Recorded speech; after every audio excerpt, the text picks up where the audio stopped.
Welcome to the Haven Hubcast, a place to learn what business leaders, owners, and professionals are doing to navigate and grow in today's market. Hear from industry experts on everything from marketing, leadership, financing, and more. Brought to you by Haven, a co-working space where you can connect, create, and get stuff done.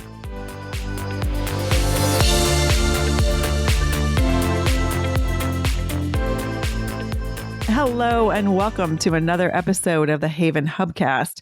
I'm your host, Nancy Sheed, and today we are speaking with Marilynn Joyner. Welcome, Marilynn. Thank you. Excited to be here.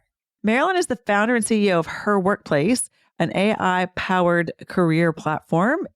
I can't wait to dive in because we've got AI, we've got career, we've got databases and everything else. But as we typically like to do, Marilynn, before we launch into sort of what you're doing now, we like to take a little step backwards and say, this isn't necessarily what you had in mind when you were maybe in school or thinking about what you wanted to be when you grew up. So what did that look like to you when you sort of thought, this is what I'm going to be when I'm a working person? Yeah. So my career has evolved a lot, especially within the last several years of pivoting from corporate to entrepreneurship. And it really all started with my experience of getting into the industry that I was in for over a decade. I spent the majority of my career in commercial real estate brokerage, which is an industry that's really known for its intensity and, unfortunately, lack of diversity. And especially in my early 20s, I've always been a very ambitious and driven and determined woman who has always been on this path of wanting to carve out a career for myself that was going to be robust and successful. So I started working for a larger Fortune 500 company at the very beginning of my career. And it was a very intense but incredible experience at the same time. I started my career in Washington, D.C. with this firm, and my every day was being the first one in the office and the last one to leave, and being surrounded by men who were really telling me, this is how you become successful in this business, and these are the rules that you need to follow, and these are the things that you need to do. And during that time, I really relied my own success out of what everyone was telling me to do around me. And so it really was through several different challenges and experiences that led me to finally realizing that I wasn't building a career on my own terms, and that I really wanted to have more control over my future and my career. And I wanted to stop listening to all of the things that people were telling me of what I needed to do, and wanted to start listening to my own internal voice. So I spent several years in this industry. I fortunately had an opportunity to move to New York City. I'd always had my eyes set on being in New York.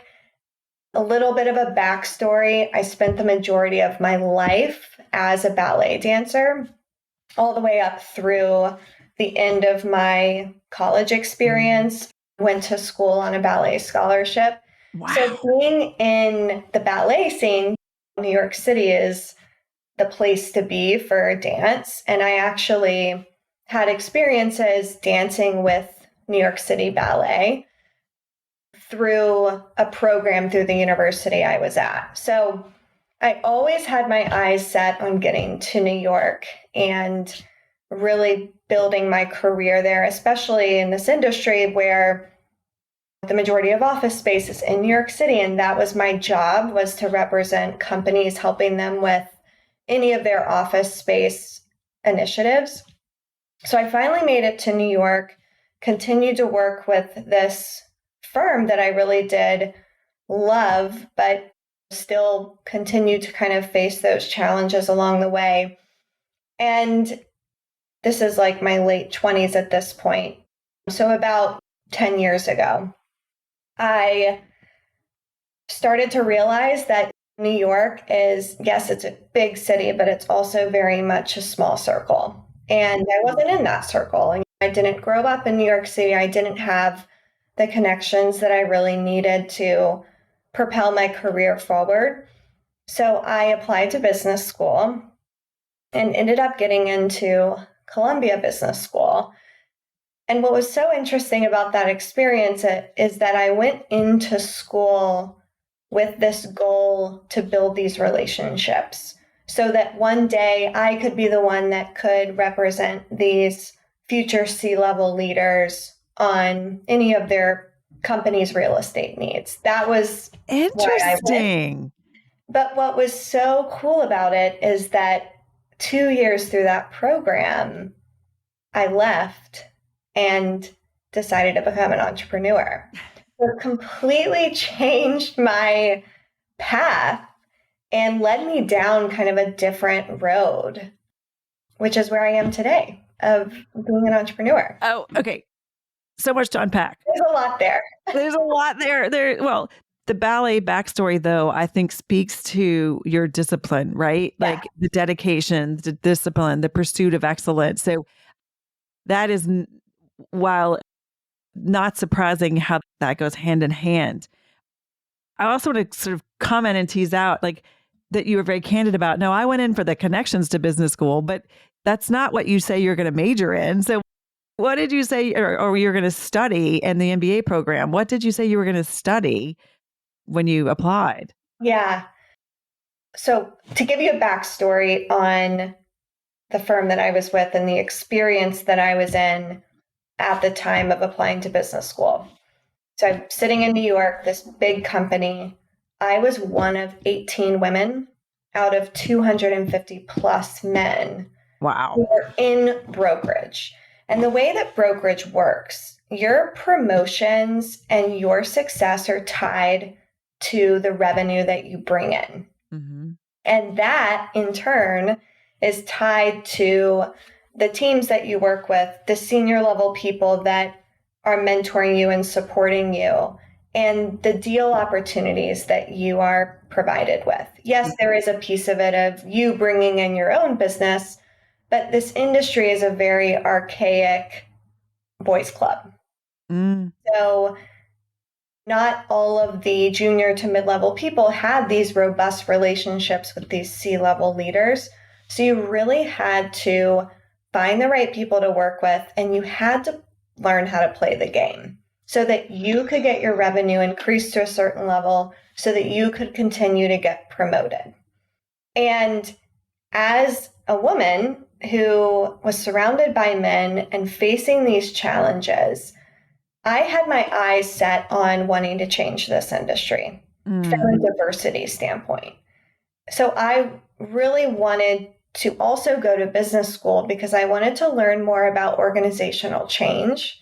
I wanted to learn more about being a leader. My goal was to get into the C-suite of a large commercial real estate firm so that I could enact change for underrepresented professionals. And what's really interesting there is the work that I'm doing today is so much tied to that mission.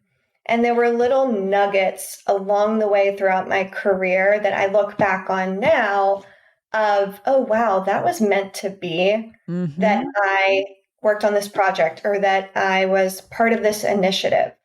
I sat on the leadership board for the women's network within my organization. I worked directly with our DEI officer to try to start an initiative to support more women brokers. Now, none of this was in my job description. Right.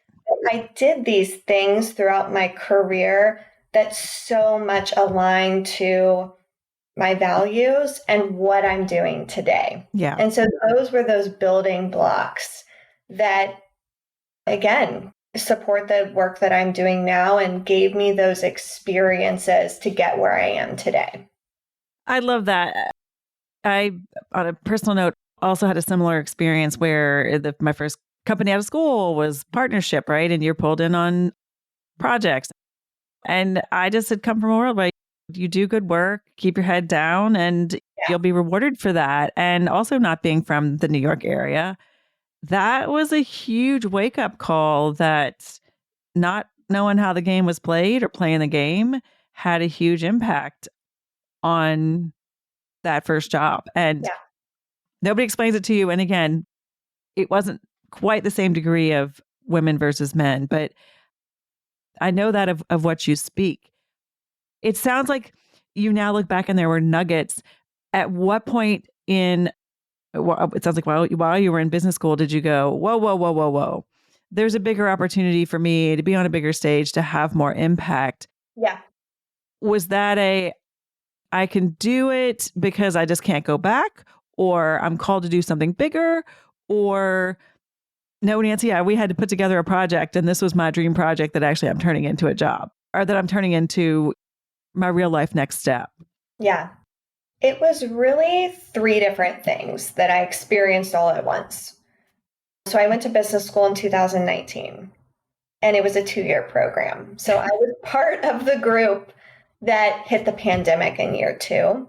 Oh, gosh. No one was leasing office space at this time. So my day-to-day job, because I was working while I was in school, was a little slow.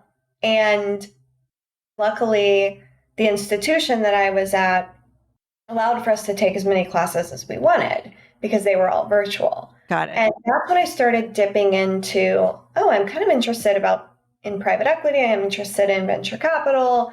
I had done some startup work before and representing startups, and I wanted to kind of understand what's in the mind of the founder. What are their priorities? How are they scaling these businesses?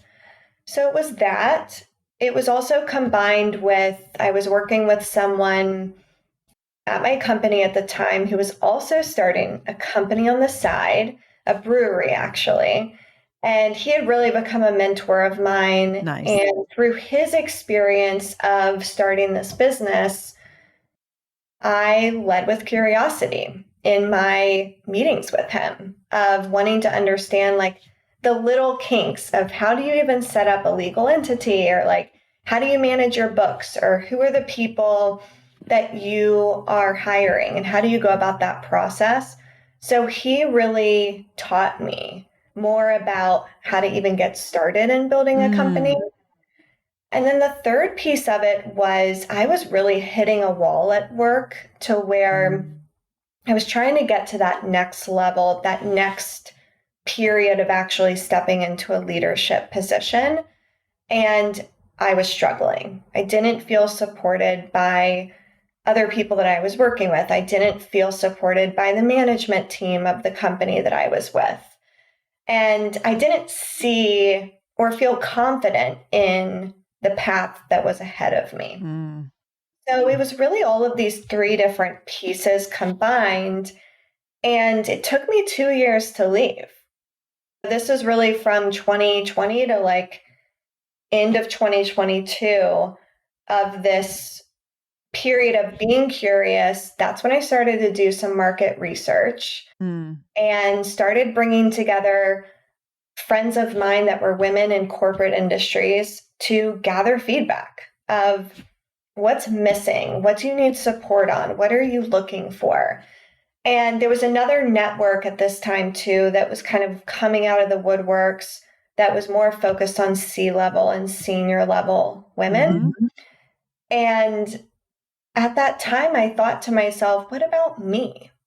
What about the woman who's ambitious and motivated and determined to get into a leadership role, but they're lacking the support, both internally and externally, in order to be able to get there? What about women like me, and what resources are out there for women like me? And there was nothing. I love the seizing the opportunity and the white space in the marketplace. I want to call out that her workplace is actually targeted on Gen Z and millennial professional women. As you've kind of called out, it's not that they can't be C-level, but at a certain age and stage in life right now. And walk us, so you see the need for it. I know that you're using AI, there's peers mentorship, there's events, there's everything else. Yeah. Was this also sort of a perfect storm and timing as you were coming out of COVID, where people were like, I don't even know what it looks like to do my job anymore, much less how are they doing at your company? Or Yeah. my boss is a 3-hour time zone away. I can't talk to people. I just feel like it was also the post-pandemic sounds like an amazing time. And in growing a community, you obviously have to start somewhere. How Yeah. did you build in sort of like, were you focused on a regional area? Were you focused on an industry? How do you take those first steps to Yeah. building a community? Sorry, that was a lot of questions. No, this is great. This is like, these were the pivotal moments. So I resigned on December 31st of 2022 because I didn't want to go into the new year feeling uncertain about my career. And I didn't want to continue to be in this toxic environment where I didn't feel supported. I spent some time, a few weeks, just being curious. Again, I brought my friends together for lunches and breakfast and tried to gather as much intel and market research as I could. I also ended up getting Pilates certified at this time because I just needed to be somewhere. I needed to be working towards something. Right. And that really gave me the space to step away from being a working professional and back into learning. So that was a great experience. So after a few weeks, I was actually presented an opportunity to join a startup. And it was a female-led startup in the real estate prop tech space.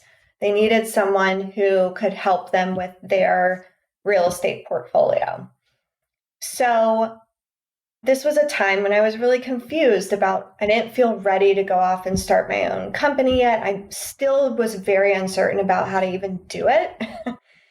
And so I joined the startup, and they had just raised their Series A, and it was incredible because I didn't even know the little things of like, how do you hire a team? How do you manage a team? How do you run team meetings?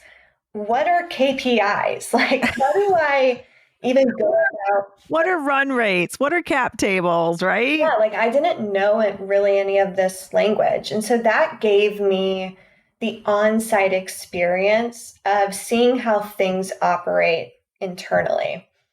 So I wasn't planning on leaving, but after a few months of being with this startup, I found out that a beautiful space in New York City was sitting empty. And this space happened to be a former co-working space for women. And because of my real estate connections, I knew the landlord of the building.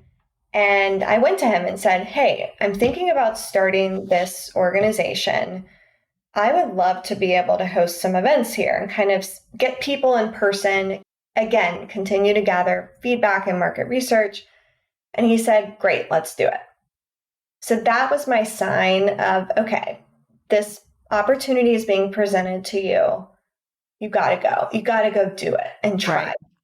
So I left the startup and I hosted a series of 7 events over the course of 2 months that really were these opportunities to gather feedback. We did panels, we did networking events, very curated opportunities for women to come together and be in person again. Nice. And through that experience, I built a wait list of over 5,000 women, brought together over 250 women for these in-person events. I hit early fall. At the end of all of these events, I got married during this time. So I was planning a wedding. Planning a wedding. Our last event ended at the end of July. I took August off, got married in September. And then the landlord came back to me and said, do you want to just like keep using our space for your events? And that was when I launched. We launched a membership that was really the combination of this in-person element plus a digital offering. And the whole purpose was to provide networking opportunities, career resources, and support for women, primarily women in New York City. Amazing. Yeah. Amazing. And that was so fall of 2023, right? And so you have the in-person, Yep. you've got the digital, you've hedged because you've been through a pandemic, you know what that can do. Also, congrats to just bringing people in person, and the events are hard to track. Yeah. Walk me through, was the AI part of always part of your vision, or did it just happen to be coming alongside while you were building a business and you realized its potential and what it could do in terms of powering a membership community Yeah. and just launch a business? If you would have told me 10 years ago that I would be a tech founder, I would have laughed in your face. And even at the beginning of starting Her Workplace, I didn't even realize that we would go in this direction. It was really after 6 months of testing, again, this kind of hybrid opportunity for women. And the mission of Her Workplace has always been to provide career resources and support so that women can go out into their workplaces and enact change and become our future leaders. It was never about like being this in-person events company or doing these certain programs. It was more about the overarching goal of helping women grow in their career. And after 6 months, that's when I really leaned more into that mission and realized that our members were there for the resources. And so that's when I decided, okay, we need to add more to this platform. It's not just about all of these events and the opportunity to connect in person and online. How can we provide access to people and resources? So we launched a mentorship program. So we have over 45, mostly C-level executives across various corporate industries that provide virtual mentorship to our members. We launched a career coaching program. So we have vetted coaches on our platform. And it was really through the integration and the growth of these other opportunities and programs that led us down this road of building the technology.